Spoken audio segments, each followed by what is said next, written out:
여러 선교사님들 만나뵙게 돼서 반갑습니다. 저는 수원 하나교회 고성준 목사입니다.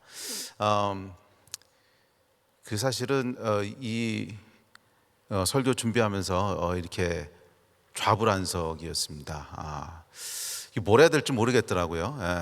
그냥 일단 뭐 작년에 우리 강성교사님께서 오셔서 말씀을 좀 전해달라고 하셔서 그러겠다고 얘기는 해놨는데, 이게 막상 설교 준비하려고 하다 보니까 뭐 선교사님들 앞에서 제가 선교 얘기를 할 수도 없고 그렇잖아요.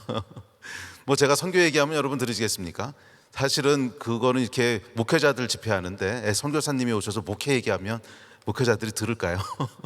그런 생각하고 있으니까 이건 아닌 것 같고. 근데 제가 이제 주로 많이 하고 있는 사역 중에 하나는, 물론 제가 목회를 하지만 청년들 선교 동원하는 거를 많이 했습니다. 많이 해서 이제 어디 가면 뭐 선교에 대해서 도전도 하고 또 선교에 대해서 강의도 하고 그러는데, 뭐 선교사님들 앞에서 선교에 대해서 강의할 수도 없고, 또 이 우리 한기영 목사님이나 송태근 목사님처럼 좀 이렇게 연배가 있으셔서 인생의 경륜을 얘기하기에도 너무 젊고, 또 여기 모신 분들이 다 베테랑 선교사님이신데 뭐 인생에 대해서 얘기하는 것도 말이 안 되는 것 같고, 그래서 하여간 고민을 많이 했습니다. 고민을 많이 하다가 원래 준비했던 설교를 제가 여기 오면서 전부 다 그냥 집어치우고 그냥 간증이나 좀 하고 내려가야 되겠다, 그렇게 마음을 고쳐 먹었습니다.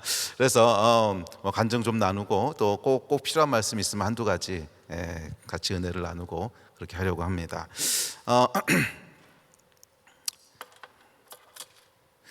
제가 자주 하는 설교의 내용 중에 하나가 이제 데스티니라고 하는 설교인데, 데스티니라고 하는 것은 하나님의 계획이라는 뜻입니다. 하나님께서는 계획을 가지고 계시죠. 저와 여러분을 향한 계획을 가지고 계시고, 그 신실하신 계획 가운데 우리 하나님의 일들을 이루어 가시는 줄 믿습니다.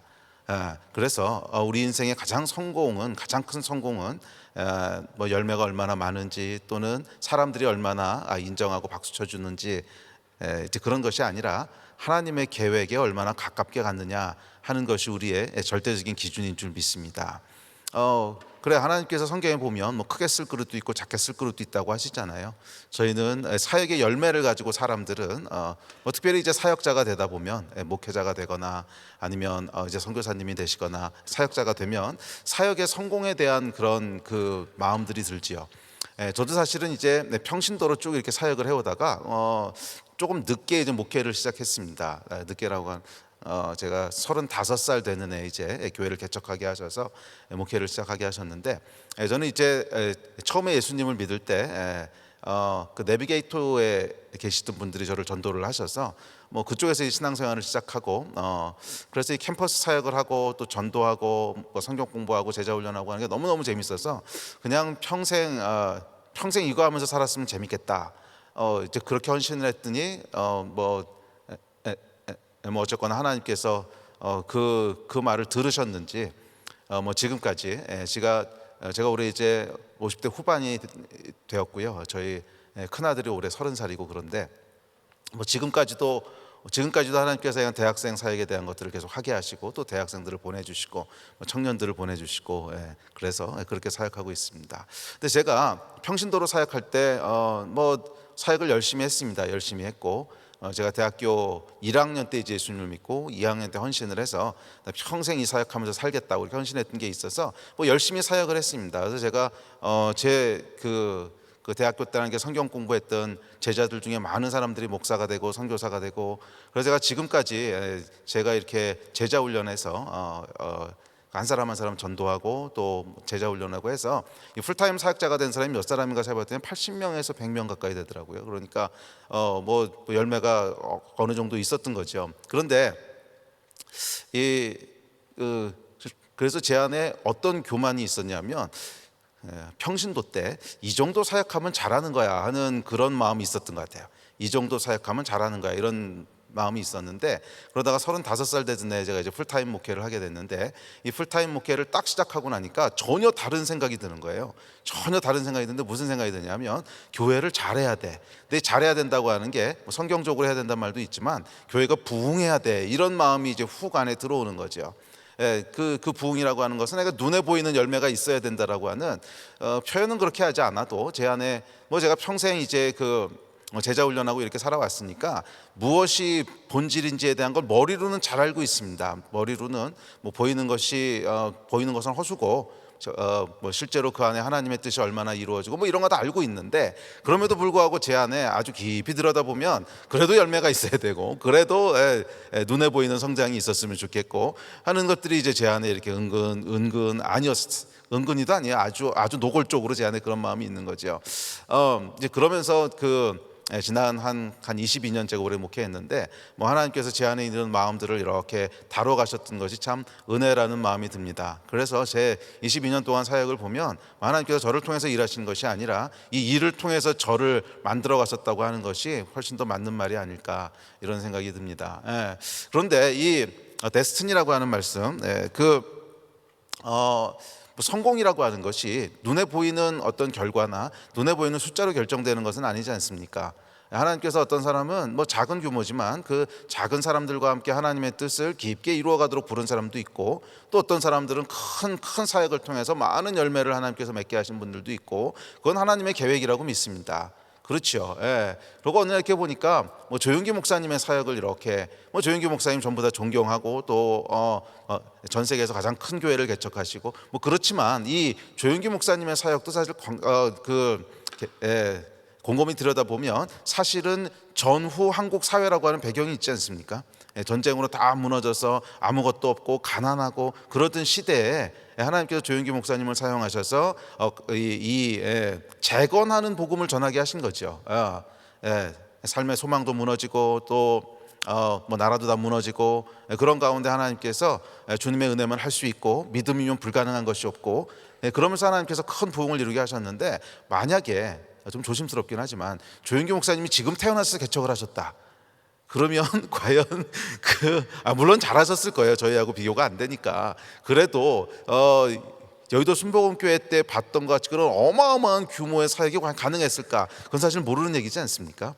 그러니까 사실 어떻게 보면 하나님께서 그 시대 그 타이밍에 우리 조윤기 목사님의 데스티니를 가지고 그 일을 행하신 것이지 뭐 개인의 역량이 아니라는 거죠. 저는 그 말씀을 깊게 신뢰합니다. 그래서 저는 그냥 저에게 허락하신 만큼 충성되게 일하다 주님 앞에 가면 되는 것이고, 그 사역이 크든 작든 사람들이 뭐라고 평가하든지 간에 하나님께서 잘했다, 그 말씀하시면 성공이라고 믿습니다. 저는 그것이 데스티니라고 믿습니다. 이 데스티니 안에 하나님께서 여러 가지 비밀을 넣어 놓으셨는데, 하나는 행복해지는 비밀이 그 안에 있는 것 같아요. 데스티니대로 살아가면 행복해지는. 그래서 이 사람들도 보면 뭐 예를 들어서 음악을 아주 좋아하는 분이다. 뭐 그런 분은 음악만 하고 있으면 행복해하는 거 우리 가끔 보죠. 사실은 뭐 돈도 잘 못 벌고 또 사람들도 인정해주지 않고 그래도 음악만 하고 있으면 막 행복해하는 이런 거 보지 않습니까? 원래 하나님이 그렇게 창조하신 거죠. 그 안에 하나님이 그런 DNA를 넣어 놓으셔서 그것을 할 때 행복해지도록 그렇게 만드신 거죠. 제가 목회를 시작하고 22년 동안 이제 목회하면서 정말 행복하더라고요. 정말 행복하더라고요. 목회하면서 얼마나 힘드셨습니까? 개척교회 하면서 얼마나 힘드셨습니까? 이런 말씀도 하시는데, 물리적으로 보면 힘든 거 맞죠. 개척교회 하는 게 당연히 쉽지는 않습니다. 쉽지 않고 재정적인 어려움도 있고 또 교회에 대한 부담감들 뭐 여러 가지 어려움 점들이 있지만 그래도 너무너무 행복하게 22년을 왔고요. 그래서 다시 한번 태어나면 뭐 하겠냐고 물어봐도 저는 그냥 그거 할 것 같고요. 이 데스티니 안에 하나님께서 행복해지는 DNA를 넣으셨습니다. 눈에 보이는 어떤 결과가 있든지 없든지 간에 그 안에 들어서면 만족이 있고 행복하고 기쁘고 이제 그런 DNA를 넣어 놓으셨고, 거기서부터 멀어져 있으면 무엇을 얻은다 하든 허무해지는 그것이 데스티니의 비밀인 줄 믿습니다. 제 간증을 조금 더 할게요. 저는 이제 제가 이제 대학교 갈 때까지는 좋은 대학만 가면 행복해진다고 생각을 했습니다. 뭐 제 나이 또래가 다 이제 그렇게 자랐잖아요. 좋은 대학만 가면 성공한다고 생각하고 좋은 대학 가면은 이제 인생이 행복할 거라고 생각하고, 저는 중고등학교 때까지는 그냥 서울대학만 들어가면 인생이 행복해진다고 하는 그런 신화를 믿었습니다. 하나님의 은혜로 이제 제가 서울대 수학과를 들어갔는데, 서울대 수학과를 들어가고 나니까 너무너무 행복하더라고요. 너무너무 행복한데 그 행복의 약발이 딱 6개월 가더라고요. 딱 6개월 가고, 그 다음부터는 그 제가 대학교 1학년 때 그 서원했던 게 있습니다. 뭐 신앙이 없었기 때문에 하나님께 서원한 건 아니고 맹세한 게 있었는데 뭐냐면 1년 동안은 놀리라. 이제 그동안 눌려 있었던 게 있으니까 정말 뭐든지 하고 싶은 거 다 하면서 놀 거야. 그래서 저희 집이 서울이었는데도 불구하고 거의 한 절반 정도를 집에 안 들어가고, 하여간 놀 수 있는 걸 다 놀면서 그렇게 지냈습니다. 근데 여러분이 노는 것도 굉장히 창의력이 필요합니다. 이게 그 노는 거에도 한계 효용 체감의 법칙이 있죠. 갈수록 만족이 떨어지는. 그래서 처음에는 요 정도 놀면 만족이 있었는데 그 다음에 똑같은 강도로 놀면 만족이 그만큼 안 와요. 처음에 한 3, 4로 놀았다면 그 다음에 5, 6 정도로 놀아줘야 똑같은 만족이 오고, 그 다음엔 7, 8 정도로 놀아줘야 똑같은 만족이 오고, 그러다가 한 6개월 지나고 났는데 제가 땔감을 다 써버린 거예요. 더 이상 놀 것도 없고, 뭐 그 당시 한국에 마약이 있고 이런 건 아니었으니까 그런 건 못 해봤고요. 하여간 합법적으로 놀 수 있는 건 다 하면서 놀다가 6개월 만에 제가 깊은 허무에 빠지게 됐습니다. 이상하다. 내가 지금 내 어린 시절부터 지금까지 가장 행복할 거라고 기대했던 순간에 서 있는데 그 행복이 6개월도 안 가는 거라면 앞으로 또 무엇을 해가지고 무언가를 성취한다고 한들 그건 나에게 무슨 만족을 줄 건가. 그러면서 제가 한 6개월 정도를 깊은 허무 가운데 있었습니다. 그러면서 제가 나중에 돌아보니까 데스티니라고 하는 것이 우리에게 어떤 축복인가 하는 것을 좀 알게 되더라고요. 사실 그때 저는 가장 행복할 거라고 기대하는 순간에 서 있었고, 그것이 뭐 10년, 20년 간 것도 아니고 딱 6개월 지났을 때거든요. 가장 행복했어야 될 때고, 가장 그 기대에 부푼 대학 생활을 막 시작하고 이랬어야 될 때인데, 또 제가 가장 원하는 것을 손에 얻었는데 그럼에도 불구하고 만족이 없는 것은 참 이것이 굉장한 충격이었습니다. 그래서 제가 한 6개월을 고민하다가 6개월 만에 이제 결론을 내렸습니다. 결론이 뭐냐면 이렇게 밥을 몇 공기 더 먹고 사나 지금 인생을 끝내나 아무 차이가 없다. 그게 제 결론이었습니다. 그래서 아마 거기서 조금만 더 갔으면 정말 위험했을 거예요. 정말 위험했을 건데 이제 하나님께서 은혜로 저를 불쌍히 보셔서 그 선배 한 명을 통해서 저에게 복음을 전하게 하셨고, 물론 제가 모태신앙이라서 교회는 계속 다녔습니다. 근데 이제 하나님이 계신 걸 몰랐죠. 그래서 복음을 전하고 제가 그 복음을 듣고 뭐 그 자리에서는 그냥 쿨하게 반응을 했어요. 그래서 제가 모태신앙인데, 제가 모태신앙이 아니고 이제 조모태신앙이에요. 저희 할머니 때부터 이 신앙에 이게 있어서 아버님이 모태신앙이시고 제가 조모태신앙이고 이런데 복음을 전한다고 하는 게 굉장히 자존심이 상하잖아요. 그래서 그 앞에는 이제 쿨하게 나도 다 안다고 그러고 돌아왔는데, 그날 밤에 집에 왔는데 계속 그 얘기가 제 속에서 맴돌면서 잠을 못 자겠는 거예요. 그래서 이제 밤에 뭐 잠을 못 자고 일어나서 기도를 했습니다. 기도를 했는데 뭐라고 기도했냐면, 하나님, 저는 솔직히 하나님이 계신지 안 계신지는 잘 모르겠습니다. 그런데 당신이 필요합니다. 계시면 날 좀 도와주십시오. 그렇게 기도를 하는데 그냥 눈물이 왈칵 쏟아지는 거예요. 그러면서 제가 한 2, 3시간을 펑펑 울면서 거듭나게 됐습니다. 그리고 거듭나고 나서 보니까 세상이 정말 달라 보였어요. 제 안에 그렇게 허무하던 그 허무가 벌써 지금으로부터 한 3, 40년 전 얘기인데도 지난 한 30년 이상을 그런 허무는 한 번도 느껴본 적이 없고, 제 안에 늘 기쁨이 있고 감사가 있고 충만함이 있었습니다. 물론 힘들 때는 있지요.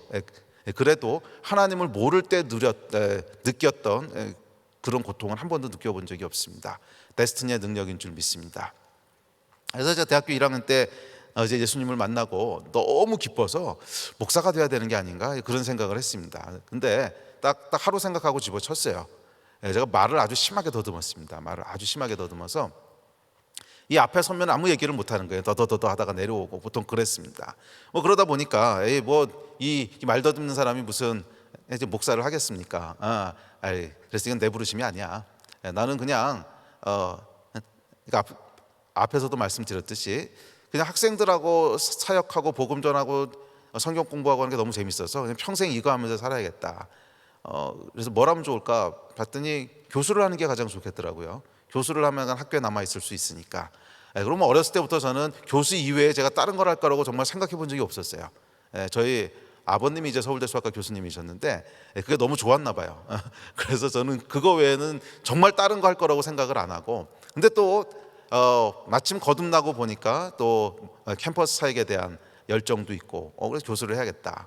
그래서 대학을 졸업하고 이제 유학을 오게 됐습니다. 근데 정말 하나님의 은혜가 있었어요. 제 실력으로 이렇게 좋은 대학을 올 수가 없었는데 UC 버클리로 이제 유학을 오게 됐습니다. 그리고 이제 국비장학금을 받아서 나라에서 후원을 받으면서 이제 공부를 하게 됐습니다. 근데 또 하나님은 전혀 다른 계획을 가지고 계시더라고요. 제가 미국에 와서 이제 평생의 이제 멘토가 되는 이제 영적인 아버지 같은 분을 만나게 됐는데, 그분이 이재환 선교사님이시란 분이셨어요. 이재환 선교사님 아프리카에 계시다가 잠깐 나와서 유학생 교회에서 집회를 하시는데, 제가 너무나 은혜를 받아서 나도 저거 하면서 살고 싶어, 이런 마음이 제 안에 정말 훅 들어왔습니다. 나도 저거 하면서 살고 싶어, 나도 사도행전처럼 살고 싶어, 막 이런 마음이 제 안에 일어나면서 제가 이제 학위를 마칠 때쯤에 선교사로 헌신을 하게 됐습니다. 그래서 이재환 선교사님이 그때 막 선교단체를 시작을 하셔서 제가 1호 파송 선교사로 가겠습니다. 뭐 그러고 이제 헌신을 했습니다. 학위를 마치면 뭐 한국에 들어가서 뭐 대학에 자리 잡고 이렇게 안 하고 그냥 선교지로 가겠다고. 그래서 헌신을 하고 이제 뭐 선교사로 갈 준비를 하려고 이제 한국에 돌아왔습니다. 한국에 돌아왔는데 전혀 하나님 또 다른 계획을 가지고 계셨어요. 제가 아주 친하게 지내던 정말 친형 같은 분이 대학생 몇 명하고 이제 교회를 막 개척을 하셔서 그 교회를 도와드리다가 이제 선교사로 나가야지. 제가 이제 국비학생으로 공부를 해서 3년을 한국에서 빚을 갚아야 됐어요. 3년을 한국에서 일을 해주지 않으면 그때 받았던 장학금을 다 이제 토해내야 되는 그런 옵션이 있었기 때문에 뭐 3년 동안은 한국에서 꼼짝없이 묶여 있어야 되니까 뭐 3년 동안 준비해가지고 선교지로 가자. 그러고 들어왔는데 뭐 이분이 이제 교회를 개척하신 제 아주 친한 선배분이 미국 시민권자셨는데 조금 약간 복잡한 문제가 생기셔가지고서 미국으로 돌아가셔야만 되는 그런 상황이 된 거예요. 그래서 정말 창졸간에 제가 교회를 떠맡게 됐습니다. 그냥 개척한 지 6개월 되는 교회였는데 창졸간에 저를 부르시더니 그때 집사였는데 고집사가 하는 게 좋을 것 같아. 그러고 그냥 가셨어요. 저는 뭐 신학을 공부한 것도 아니고 뭐 설교를 해본 적도 없고 어떻게 보면 말도 더듬고 뭐니까 말도 안 되죠. 그래서 이건 제 부르심이 아니라고. 근데 함께했던 분들이 이제 저한테 권하기를 그래도 기도는 한번 해보시라고. 그래서 기도하라 기도원에 갔다가 이제 평생에 이렇게 특별하게 하나님이 말씀하신 경험이 딱 2번 있었는데 그 중에 이제 첫 번째 경험이 이제 그날 일어났습니다. 이제 3, 4일 기도원에 있었는데 하여간 저의 데스티니에 대해서 말씀하시면서 너는 선교지에 들어가는 것이 나의 계획이 아니고 너는 청년들을 훈련시키는 것이 너의 부르심이다. 저한테는 굉장히 충격적인 일이었습니다. 왜냐하면 내비게이트에서 신앙생활을 시작하고 계속 평생을 그렇게 성경 공부하면서 살았던 사람이지 무슨 뭐 성령의 은혜 뭐 그런 거는 전혀 모르던 사람이거든요. 그래서 저는 그렇게 하나님께서 말씀하시려고 하는 걸 기대도 못하고 있었고 그렇게 말씀하신 게 가능하다고 생각도 하지 않았고 하여간 저한테는 굉장히 충격적인 사건이었습니다. 그래서 정말 창졸간에 제가 목회를 시작하게 됐습니다. 일주일 딱 걸렸습니다. 그리고 제 첫 번째 직함이 담임 집사였습니다.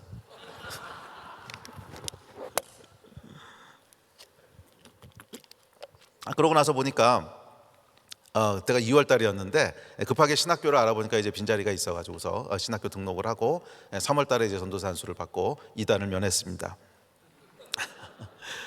그렇게 목회를 시작했는데 가장 큰 문제는 이제 설교였어요. 뭐 성경 공부야 제가 오랫동안 해왔던 거니까 이제 그렇지만 뭐 설교를 해본 적이 있어야죠. 배워본 적도 없어. 뭐 신학교를 다닌 것도 아니야. 그것도 말은 심하게 더듬어. 그러니까 이게 설교를 제가 할 수 있는지를 모르겠는 거예요. 그래서 토요일 저녁에 됐는데 이제 설교 준비는 다 해놓고 불안하니까 잠이 안 오더라고요. 그래서 밤새도록 하나님하고 씨름하면서 좀 도와주십시오. 주님 안 도와주시면 큰일 납니다. 그러다가 새벽녘이 되니까 막 화가 나더라고요. 왜 나만 미워하십니까? 말 잘하는 사람도 많은데 왜 저 불러다 이런 거 시키십니까? 그러다 새벽이 되니까 이제 기도가 바뀌어요. 살려주십시오, 주님. 살려주십시오, 주님. 그리고 이제 시간이 돼서 아침 9시에 이제 설교를 하러 갔습니다. 근데 참 놀랍게도 제가 첫 설교하는 날 거짓말처럼 하나님께서 싹 고치셨어요. 그래서 제가 말을 안 더듬잖아요. 오히려 말이 빠르다고 천천히 해달라고. 이거보다 더 빠르게 할 수 있습니다. 시간이 짧으면 2배 속도로도 할 수 있고. 우리 하나님 완전하십니다. 그리고 데스티니에는 돌파하는 능력이 있습니다. 이유는 하나님이 하시겠다고 하는 걸 누가 맡겠습니까? 뭐 사람의 계획이야 뭐 능력이 부족할 수도 있고 재수가 없을 수도 있지만 하나님이 하겠다고 하는 걸 누가 맡겠어요? 그래서 순종은 능력이더라고요. 순종이 능력이에요. 제가 오랫동안 기도해 왔었지만 안 고쳐졌거든요. 말 듣는 게 얼마나 불편하겠습니까? 놀림도 받고. 근데 오랫동안 기도했는데 아무런 그런 뭐 치유가 없다가 주님께서 말씀하신 걸 딱 순종했을 때 한순간에 하나님께서 바꾸시고 고치시고. 데스티니에는 능력이 있습니다. 하나님의 계획은 막을 자가 없습니다. 내가 포기하면 모를까? 하나님께서는 절대로 그 계획을 포기하지 않으시는 분인 줄 믿습니다. 아멘. 자, 여기까지가 이제 간증이고요. 제가 이제 세 가지를 나누고 싶었는데 첫 번째가 짧은 간증이었고, 그다음에 두 번째는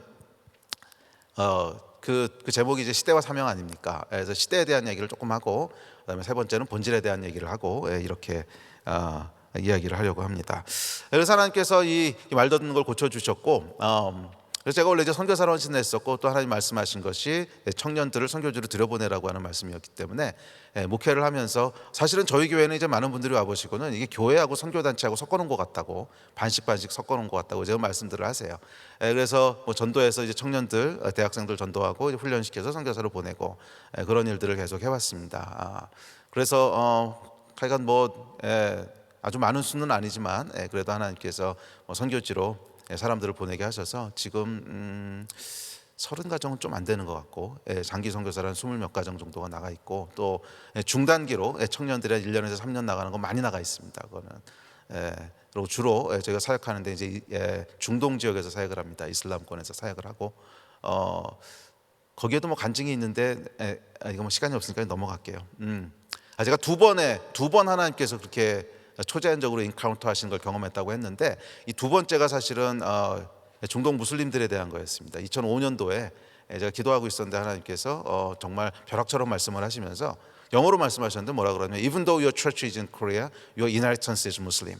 무슨 말인지도 몰랐어요. 근데 약간 하나님께서 그 말씀을 하시고, 그래서 제가 너무 헷갈려가지고, 제가 이제 그런 경험이 없으니까 평생 뭐 제자 훈련하고 살던 사람이 이게 도대체 뭐냐, 내가 미쳤냐, 아니면 헛것을 들었냐, 막 그러고 있었는데, 그래서 제가 너무너무 헷갈려가지고서 그 다음날 아침에 밤새도록 하나님에게 기도하게 하셨는데, 새벽이 됐을 때 하나님, I need confirmation, 확증이 필요합니다. 저 이거 제가 미친 것 같고 이거 뭔지도 모르겠고.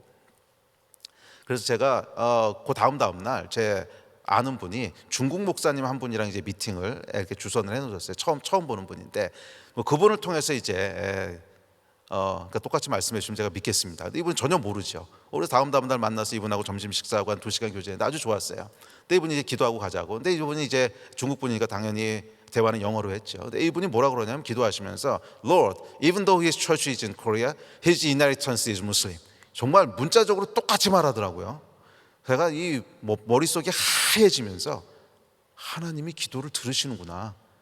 아니 목사가요, 이런 기본적인, 그렇지 않은 기도를 들으시지 안 들으시겠습니까? 하나님이 기도를 들으시는구나. 그러고는 정말 아무 생각이 없어졌습니다. 그래서 2006년도부터 저희가 중동으로 이제 선교사를 들여보내기 시작했습니다. 처음에 레바논 들여보내고, 시리아 들여보내고, 요르단, 이집트 뭐 그런 식으로 들여보내기 시작했습니다. 들여보내기 시작했는데 정말 그곳에서 너무나 많은 하나님의 역사들을 경험하면서, 이 가라 그랬을 땐 하나님께서 다 계획이 있으시구나. 저희는 정말 기적을 많이 경험했어요. 물론 뭐 날마다 기적이 일어나는 건 아니지만 필요할 때마다 하나님께서 필요한 거 공급해 주시고, 또 기적도 일으키시고, 장님도 눈 뜨게 하시고, 귀머거리도 듣게 하시고, 정말 전혀 예측 못했던 일들이 일어났어요. 정말 전혀 예측 못했던 일들이. 뭐 예를 들어서 뭐 장님 얘기 하나만 하죠. 저희가 이제 레바논으로 들어보내면서 그 전에 그래도 우리 한 번도 안 가봤던 데니까 청년들이 들어가서 잠깐 그래도 뭐 단기 선교라도 하고 나오자. 그래 들어갔습니다. 들어갔는데 다 대학생들이었어요. 근데 대학생들이었는데 뭐 21, 22 이런 애들인데, 이 애들이 들어가서 무슬림 사는 마을에 들어갔다가 한 소녀를 만났는데, 날 때부터 눈동자가 없는 소녀예요. 한 15살 정도 됐는데 그냥 하얀 눈동자밖에 없는. 근데 얘를 붙잡고 이제 기도를 한 거죠. 그러니까 부모에게는 우리가 이사를 믿는 사람들인데 이사 이름으로 기도해 주고 싶다. 하라고. 기도를 했습니다. 기도했는데 3시간을 그 자리에서 기도를 했대요. 21, 22 이런 애들이었는데 그 자리에서 까만 눈동자가 생겼어요. 세상에. 그 자리에서 까만 눈동자가 생기고, 그래서 저희를 이제 호스트에서 들어갔던 현지인 교회가 거기서 바로 복음을 전하고, 그날 40명이 예수를 믿었습니다. 그리고 그곳에 현지인 교회가 교회를 개척을 해서 6개월 뒤에 전화해 보니까 80명 가까이 모인다고. 더 놀라운 거는 그때 그 자리에 있던 뭐 대학생들이 지금 다 선교사가 됐어요. 그러니까 지금 한 15년 전 얘기인데, 그래서 지금은 전부 다 중동에 있고 한 명만 지금 한국에 있는데, 그 친구는 올해 말에 이제 파송을 받습니다. 그래서 거기가 들어가면 끝나는 거예요. 이제 다 들어가고. 그러니까 하나님께서 그렇게 일하시더라고요. 자, 두 번째로 나누고 싶은 말씀은 이제 시대에 대한 얘기입니다. 시대에 대한 얘기인데, 그 선교에 있어서는 아주 중요한 것이 변화라고 믿습니다. 왜냐하면 우리 변화하는 시대, 이게 신학과 선교는 조금 다른 것 같아요. 신학은 500년 전 하나님이나 1000년 전 하나님이나 2000년 전 하나님이나 같은 하나님이시기 때문에 2000년 전에 우리 믿음의 선배들이 주셨던 말씀들이 지금도 그대로 적용이 되고 그렇게 되죠. 그런데 선교는 좀 다르지 않습니까? 계속 변하잖아요. 계속 선교지도 변하고 선교 매체도 변하고 선교사 파송하는 파송 국가들도 변하고 세 군데서 계속 변화가 일어나고 있기 때문에 이런 변화들을 우리가 잘 읽고 대처하지 않으면 사실은 실수를 하게 되죠. 물론 뭐 이런 변화를 읽고 예측한다고 하는 것은 우리가 실수하지 않기 위한 것이지 그것 때문에 돌파가 일어나지는 않더라고요. 돌파는 결국에 하나님이 일하셔야 되는 거고, 그런데 하여간 우리가 하지 말아야 될 일들 안 할 수는 있죠. 그러니까 지금 일어나고 있는 일들을 잘 보고 또 분별하고 전략을 세우고 그러면 실수 안 할 수 있죠. 그래서 아주 중요하다고 믿습니다. 제가 이 시대에 대한 얘기는 여러 선교대에서 이제 발표했던 내용인데 이게 한 4시간 걸리는 거라서 이거 할 수는 없고요. 각 그거 중에 하나씩만 간단하게 짚어보고 5분 만에 끝내겠습니다. 자, 첫 번째는 선교지에서 변화가 일어나고 있는데, 선교지는 이제 코로나 때문에 약간 급격한 변화가 일어나고 있죠. 그래서 코비드 이후에 어떻게 될 것인가, 이제 몇몇 교단 그 선교부에서 2020년도에 저한테 코비드 이후에 대해서 좀 예측한 것들을 그러니까 발표해달라고 부탁을 하셨어요. 제가 이제 전공이 이제 수학으로 PhD 하고 이러다 보니까 아무래도 숫자 쪽에 좀 유리하고 그래서 얘가 그러셨나 봐요. 그래서 제가 몇 가지를 얘기하면서 그때 여러 가지 얘기했는데 그 중에 하나가 통제 사회가 될 거고, 통제 사회로 인해서 통제 사회가 될 거고 경제가 어려워질 것이고, 경제가 어려워지면 전쟁의 위험성들이 급격히 늘어날 겁니다. 그게 그 중요한 뜸이었는데, 그리고 실제로 전쟁이 일어났죠. 우크라이나에서도 일어나고 또 어디서 일어났죠? 탈레반 사건도 일어나고. 그러면 전쟁이 일어나게 되면 그곳에 많은 난민들이 발생하게 될 것이고, 선교사님들은 위험해질 겁니다. 선교사님들은 위험해지겠지만 추수의 기회는 굉장히 많아질 겁니다. 그렇죠? 난민들이나 이런, 저희가 사실 그 중동으로 들어가면서 하나님께서 난민들을 섬기게 하셨어요. 2006년도에 중동에 들어가서 한 4, 5년 지나고 나니까 시리아에 저희 팀이 있었는데, 시리아 내전이 일어나고 그러면서 이제 난민들을 자연스럽게 섬기게 되면서 정말 많은 열매를 받습니다. 난민들 가운데 구원의 역사는 정말 깜짝 놀랄 정도로 많이 일어났어요. 레바논하고 요르단하고 이집트하고 굉장히 많이 터키에서도 일어나고. 그래서 저는 중동에서 그런 열매를 볼 거라고는 기대를 안 하고 있었기 때문에 너무 놀랐고, 자, 그렇듯이 하여간 이 전쟁의 위험성이 높아지고 난민들이 발생하게 되면 굉장히 많은 기회들을 얻게 될 텐데 동시에 위험해지겠죠. 그래서 이 하이 리스크 하이 리턴이라고, 저희가 큰 위험을 믿음으로 감수해야겠지만 동시에 많은 열매들을 보게 되는 그런 추수가 일어나는 시기가 될 가능성이 있다. 이것이 이제 선교지에서 일어나고 있는 변화고요. 두 번째는 이제 선교 매체에도 이제 변화가 일어나고 있죠. 선교 매체는 바울의 때에는 돌아다니면서 구두로 복음을 전했지만 인쇄술이 발견된 구테베네 그 이후에는 종교개혁들은 문서로 전하다가 대항해 시대가 되게 되면 이제 배 타고 다니면서 전하다가 그렇게 매체가 계속 바뀌어가죠. 그래서 지금 일어나고 있는 큰 변화 중에 하나는 비대면 사회일 겁니다. 비대면 사회로 인해서 우리가 전혀 생각하지 못했던 이제 기회들이 열리게 될 텐데, 이건 제가 전문가가 아니기 때문에 이 이야기는 더 잘하실 수 있는 분들에게 넘기겠습니다. 세 번째 이제 선교사 파송국의 변화인데, 이거는 조금 제가 얘기할 수 있을 것 같아요. 왜냐하면 후방에 대한 얘기니까. 한국은 지금 상황이 어떤가 이런 얘기들이죠. 자, 이 선교사 파송국의 변화에서는 두 가지가 굉장히 중요합니다. 하나는 젊은 세대의 인식이 급격하게 바뀌고 있다는 거예요. MZ 세대라 그러죠. 급격하게 바뀌고 있어서 이 사람들이, 많은 사람들은 젊은이들이 이제 신앙을 떠나고 있고 선교한 신자도 안 나오고 있고 그런 이야기들을 하십니다. 저도 동일하게 그렇게 느낍니다. 제가 이제 선교단체에서도 오랫동안 그 선교사 허입하는 거 이제 훈련하는 걸 같이 해왔기 때문에 젊은이들 발견하는 게 얼마나 힘들다고 하는 건 잘 알고 있습니다. 그래서 선교단체에 지금도 헌신하시는 분들이 오시긴 하시는데, 나이 많으신 분들이 헌신하세요. 40대, 50대. 그러니까 그 시대만 해도 이 선교에 대한 불들이 있으셨던 세대였기 때문에 그 세대들은 이제 헌신해가지고 선교사로 많이들 오세요. 허입해달라고. 근데 조금 씁쓸한 것도 있긴 합니다. 한국의 교회가 급속도로 쇠퇴하다 보니까 부교육자 자리가 없어요. 그래서 40, 50 넘어가면은 더 이상 있기는 힘든데, 뭐 그렇다고 어디 갈 데도 없고 뭐 그러다 보니까 이제 선교 쪽으로 많이 오시고 뭐 이런 부작용도 애가 함께 일어나더라고요. 자, 근데 어쨌거나 뭐 젊은이 찾긴 굉장히 힘든데 그럼에도 불구하고 젊은이들이 선교에 대한 열정이 없는 건 아니더라고요. 예. 근데 우리가 코드를 잘 못 읽어요. 코드를 잘 못 읽어서 그러니까 이 세대의 아주 중요한 특징 중에 하나는 사명이나 소명보다는 의미와 재미에 훨씬 더 비중이 많은 세대예요. 그래서 이 청년들이 선교에 대해서 재미있다, 의미가 있다라고 하는 것을 깨닫게만 되면 아주 레디컬하게 헌신을 합니다. 아주 레디컬하게 헌신을 해요. 그래서 이 아이들은 예수 안 믿는 사람들도 말이에요. 아프리카에 가서 봉사하고 막 이런 게 요즘 트렌드입니다. 그래서 그 신앙이 있는 아이들도 사실은 의미 있는 일을 할 수 있다고 하는 것을 어느 정도 도전을 해주면 생각보다 반응이 좋습니다. 그런데 과거처럼 우리가 해야 된다라고 하는 사명감, 그다음에 주님 다시 오실 때까지 그러면서 울고 뭐 이러면요, 이 아이들은 아이가 눈물 전략은 안 통해요. 눈물 전략은 저희 때까지만 해도 선교 그럼 눈물이었지 않습니까? 그래서 일단 선교사님이 오시면 눈물을 한번 쫙 짜내고 그래야 그 다음부터 헌신도 나오고 그러는데 요즘 젊은 애들은 눈물 전략은 안 통합니다. 저희가 그런 얘기 막 하잖아요. 그러면 왜 저렇게 울고 계시지? 이러고 쳐다봐요. 안 통해요. 그런데 그곳에서 일어나고 있는 재미있고 의미 있는 일들에 대해서는 굉장히 반응을 합니다. 하여간 그런 게 하나 있고, 청년 세대에 대해서 그다음에 길게 훈련하는 거 못 견뎌하고 빨리 경험하고 싶어하고 뭐 이런 특징들이 있습니다. 자, 그다음에 두 번째 특징, 이게 굉장히 중요한데 두 번째 특징은 뭐냐면 제3세계의 선교 부흥입니다. 어저께 우리 황성주 박사님도 잠깐 그 얘기하셨는데 제가 이제 하나님께서 주신 은혜가 있어서 이 제3세계에서 동원하는 것들을 많이 하게 하셨어요. 그래서 뭐 중국이라든지 뭐 아니면 호주는 제3세계는 아니지만 중국, 호주, 그다음에 몽골 뭐 이런 나라들에서 동원, 이집트 뭐 이런 데서 동원할 수 있는 기회들을 많이 주셨는데 제3세계는 정말 선교 부흥입니다. 그래서 어저께도 잠깐 말씀하셨지만 뭐 인도네시아라든지 아니면 필리핀은 뭐 옛날부터 잘하고 있었고 인도네시아, 필리핀, 몽골도 굉장합니다. 몽골은 원래 유목민들이기 때문에 뭐 선교에 대한 열정들이 굉장하고요. 예수 믿고 나면 그러더라고요. 그럼 내가 어디로 가야 됩니까? 이러고 물어보더라고요. 바로 거듭나면 그 다음에는 어디 가야 됩니까? 이렇게 물어보는. 하여간 몽골, 중국은 뭐 옛날부터 우리가 너무나 잘 알고 있었고, 하여간 이런데 이제 굉장한 선교 부흥들이 일어나고 있는데 가보면 마치 우리나라 80년대를 보는 듯한 느낌입니다. 와, 이런 놀라운 부흥이에요.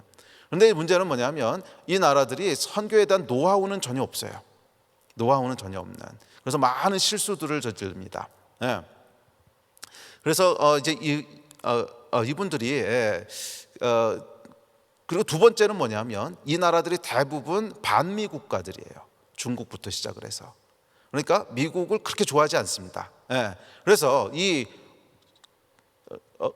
선교에 우리가 유업들이 있지 않습니까? 선교에 유업들이 있는데 한국 교회만 하더라도 미국으로부터 큰 유업들을 물려받았죠. 저희가 초창기 때 선교한다고 했을 때 미국 선교사님들이 다 도와주시고 가르쳐주시고 또 물려주시고 이렇게 하지 않으셨습니까? 그런데 지금은 그럴 수 있는 길이 없어요. 다 반미 국가들이라서 미국 선교사님들하고 일하는 거 껄끄러워하고 싫어하고 뭐 그렇습니다. 그런데 한국이 남아 있는 거죠. 저는 이것이 한국의 데스티니라고 믿습니다. 이 한국은 참 신기한 게 뭐냐면 나머지 아시아 국가들을 보면 지금 막 선교들의 부흥이 일어나는데 한국만 딱 30년 빨리 일어났습니다. 한국만 딱 30년 빨리 일어났어요. 이상하지 않습니까? 지금 아시아에 다 같이 비슷한 시기에 선교 부흥이 일어났는데 한국만 딱 30년 빨리 일어났어요. 그리고 한국은 그때 6.25 전쟁이라고 하는 그 사건을 통해서 미국과의 굉장히 돈독한 어떤 신뢰관계가 생기게 하셨어요.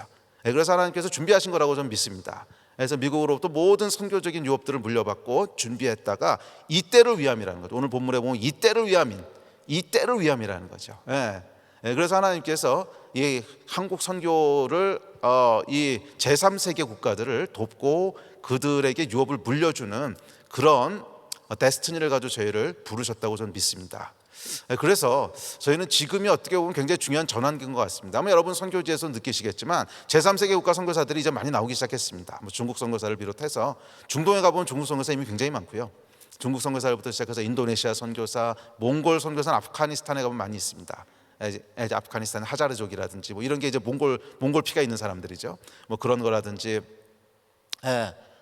하여간 이 많은 제3세계 선교사들을 보게 되는데 한국에서 선교 후보생들이 잘 안 나온다고 계속 한국 사람만 기다리지 마시고요.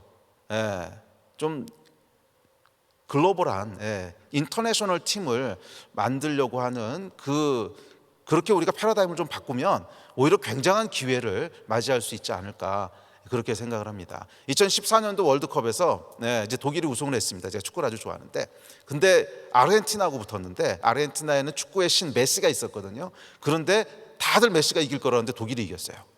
그러면서 그 평가가 뭐였냐면 독일 연합팀이 메시를 이겼다, 이게 평가였어요. 독일이 순혈주의를 포기하고 정말 각국의 그 사람들을 다 귀화를 받아서, 그러니까 예를 들면 외질이라고 하는 유명한 그 독일 대표팀의 이제 미드필더가 있는데, 뭐 그 친구는 터키 사람이고요. 그 다음에 보아땡이라고 하는 수비수는 아프리카 사람이고, 뭐 하여간 이게 인터내셔널 팀이에요. 사실은 국적만 독일이지. 그렇게 해서 우승을 했거든요.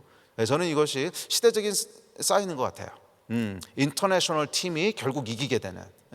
그래서 지금 우리가 사병의 아이덴티티를 조금 내려놓고 장교 아이덴티티를 가지고 이 뒤따라오는 이 수많은 제3세계 선교사들을 우리의 자녀들로 정말 품을 때, 정말 자녀들로 품고 그들을 밀어주기 시작할 때 어쩌면 굉장한 선교의 기회를 한 번 더 가지게 되지 않을까, 그런 조심스러운 소망을 품게 됩니다.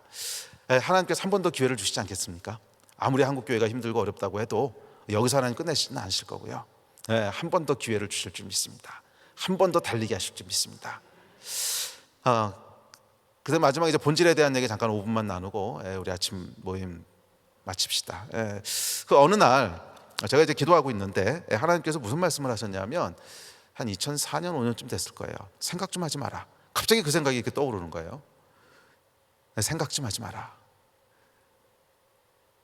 기도할 때마다 그 얘기를 하세요. 생각 좀 그만해라. 그러고 나니까요, 멘붕이 오더라고요. 저는 제가 잘하는 게 생각밖에 없다고 생각했거든요. 그렇지 뭐 제가 이 몸으로 운동을 잘하겠습니까? 뭐 음악이나 미술을 잘하겠습니까? 아무것도 재주가 없고 그냥 오로지 잘하는 건 생각 잘하는 거 하나밖에 없는데, 생각을 하지 않으면 난 뭘 해야 되지? 생각을 하지 않으면 뭘 해야 되지? 이때부터 이제 멘붕이 오기 시작했습니다. 근데 하나님이 2년 동안을 정말 집요하게 기도하려고만 앉으면 그 생각이 훅 올라오는 거예요. 생각 좀 하지 마. 생각 좀 하지 마. 그러면서 한 2, 3년을 제가 아주 혹독하게 다rum을 받으면서, 생각 안 하면 뭘 해야 되지? 생각 안 하면, 그러니까 기도가 바뀌더라고요. 그럼 뭘 할까요, 하나님? 그럼 뭘 할까요, 하나님? 근데 그게 정말 신의 한 수였어요. 그 다음부터는 제가 계속 뭐 하냐면 기도할 때마다 뭘 할까요, 하나님? 뭘 할까요, 하나님? 그럼 하나님께서 이거 해라 이렇게 말씀해 주시면 좋은데 또 아무 말도 안 하셔요.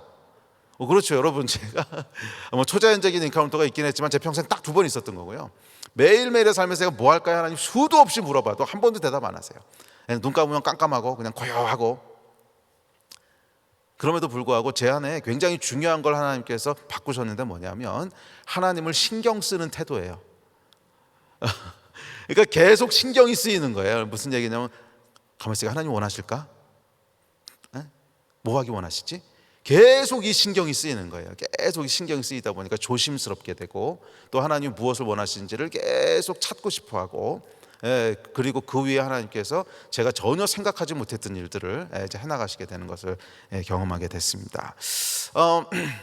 그러면서 제가 사실 이 뭐 전략에 대한 이야기를 짧게 했지만, 사실은 전략은요, 하면 안 되는 일들을 가르쳐 주는 거죠, 우리에게.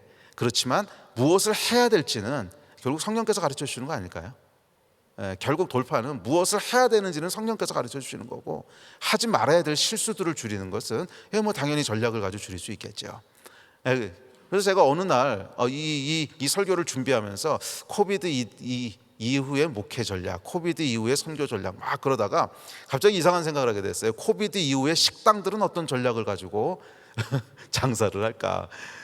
그랬더니 너무 당연한 거예요. 코비드 이후에 식당의 전략이 여러분 뭘 것 같습니까? 음식이 맛있어야죠. 뭐 다른 전략이 뭐가 있겠습니까? 코비드 이후에 식당 전략은 음식이 맛있어야 된다는 거죠. 물론 전략들이 몇 가지 필요하겠지만 본질적으로는 그런 거 아닙니까? 또 축구를 제가 좋아하는데 손흥민이 토트넘에 있지 않습니까? 그러면 코비드 이후에 토트넘의 전략은 뭘까요? 당연히 축구를 잘하는 거죠. 뭐 코비드 이후라고 해서 축구팀 전략이 다른 게 나오겠습니까? 저는 우리의 사역도 마찬가지가 아닐까. 코비드 이후에 우리의 전략. 제가 이 전략 회의를 다 잘못하면 씹는 것 같아서 굉장히 조심스러운데, 그런 얘기는 전혀 아닙니다. 제가 아까도 전략 얘기를 했지만 저는 전략 너무 좋아하고요. 제 은사가 전략이라고 생각을 하고 뭐 지난 2년 동안 정말 굉장히 많은 곳에서 이 전략 얘기 나누고 의논하고 했습니다. 그래도 결국 본질적인 것은 결국 본질적인 하나님이 일하셔야 되는 거 아닐까요? 결국 본질은 하나님이 일하셔야 되지 않겠습니까? 저는 그래서 이 모든 일의 본질은 결국 하나님의 임재라고 믿습니다. 하나님의 임재. 근데 이 임재라는 말을 굉장히 주관적으로 여러 사람들이 다른 의미를 가지고 사용하시더라고요. 근데 이 임재라고 하는 것은 저는 이렇게 정의합니다. 임재는 하나님이 어디나 계시다는 그걸 임재라고 그러는 건 아닌 것 같아요. 그렇죠. 하나님은 당연히 어디나 계시죠. 창조주이시고 당연히 무소부재하신 분이시니까 어디나 계시지만 임재는 전 두 가지로 생각을 하는데, 하나는 그 하나님이 지금 여기 나와 함께 하신다고 하는 걸 인식하는 거죠. 아, 그렇지, 그 하나님이 지금 나와 함께 하시지. 이걸 인식하는 건 조금 다르지 않습니까? 그거. 근데 두 번째는 하나님 입장에서는 그곳에 임재, 그곳에 계시기를 기뻐하시는 거죠. 그렇죠. 하나님이 어디나 계시지만 근심하면서 계실 수도 있고 기뻐하면서 계실 수도 있지 않습니까? 기뻐하는 것이죠. 그래서 저는 어저께 그 조덕순 선교사님의 말씀을 들으면서 굉장히 마음 가운데 감동이 있었습니다. 그런데 결국엔 하나님이 거기 계시기를 기뻐하셨던 거 아닐까요? 하나님이 거기 계시기를 기뻐하셨던 거죠. 제가 2005년도에 이제 기도하는데 하나님께서 뭐라 그러셨냐면 그 기도원에 가서 제가 기도를 하게 됐는데, 그 기도원 원장님이 이스라엘을 너무너무 막 이렇게 미쳐 계신 분이셨어요. 그래서 기도실에 들어가 보면 이 이스라엘을 위한 기도방 막 그런 것도 있어요.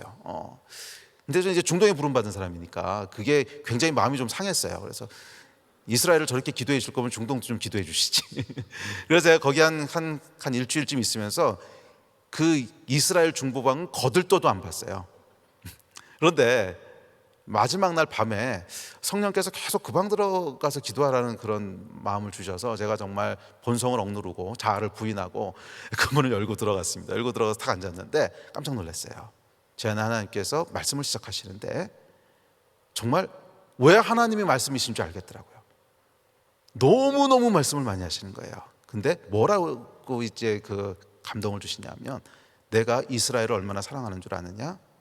내가 다윗이 그곳에서 예배하고 시를 부를 때 내 마음이 얼마나 기뻤는 줄 아느냐? 아브라함이 이삭을 바칠 때 내가 얼마나 감격했는 줄 아느냐? 모세가 내 말에 순종할 때 내가 미칠 듯이 기뻤어. 이 얘기를 쭉 하시는데 제 안에 한 사람만 있으면 되는 거구나. 한 사람만 있으면 되는 거. 하나님께서 이스라엘을 포기할 수 없는 이유가 신학적인 이유도 아니고 그 사람들 때문에 하나님 포기 안 하시겠다는 거예요. 내가 다윗에게 했던 약속이 있는데 걔 때문에 내가 얼마나 기뻤는 줄 아느냐? 아브라함으로 인해서 내가 얼마나 기뻤는 줄 아느냐? 그러면서 제가 제 안에 한국에 대한 소망이 생겼어요. 하나님께서 한국을 포기하지 않으시는 이유가 있구나. 손양훈 목사님, 길선주 목사님, 이들로 인하여 하나님께서 한국을 포기하실 수 없는 거예요. 포기하실 수 없는 거예요. 이게 여러분 선교 아닐까요? 저희가 뭐 선교지에서 물론 뭐 사역 잘하시는 분도 계시겠지만 어렵잖아요. 그래서 시간이 지나다 보면 내가 뭐 하고 있는 건가 이런 생각 들 때도 있고, 10년 있었는데 이게 내가 뭐 한 거지 이런 생각 들 때도 있고, 참 어렵지 않습니까? 근데 그게 본질은 아닌 것 같아요. 결국 하나님이 일하시면 되는 거 아닐까요? 그 사람으로 인하여 그 땅을 하나님 포기하실 수 없는 그 한 사람, 그 선교사로 인하여 내가 그 나라를 포기할 수 없고, 그 한 사람으로 인하여 내가 그 땅을 포기할 수 없고, 그게 결국 선교의 본질이 아닐까요? 이제 말씀을 마치려고 합니다. 저는 선교사님들 뵐 때마다 제 안에 정말 눈물이 나요. 정말 감격이 있는데 그 이유는 여러분 때문에 한국 교회가 사는 겁니다.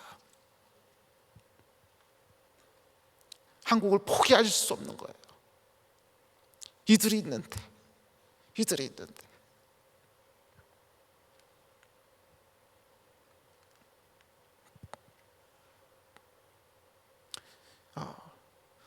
참 문제도 많고 참 힘들고, 그렇지만 하나님께서 한국교회를 포기하실 수 없는 이유는 사실 여러분들 때문에 그런 겁니다. 이들이 있는데, 이들이 그렇게 사랑하는 조국 교회가 있는데 그거 어떻게 포기하시겠어요? 선교지도 또 한국도 뭐 우리가 일을 하면 얼마나 하겠습니까? 능력도 딸리고 또 체력도 딸리고. 그렇지만 하나 할 수 있는 거, 나로 인하여 하나님이 기뻐하시는, 내가 여기 버티는 것만으로도 하나님 기뻐하시는, 내가 여기 있는 것만으로도 하나님이 그 땅을 축복하실 수밖에 없는, 이거 안 하면 충분하지 않을까요? 충분하지 않을까요?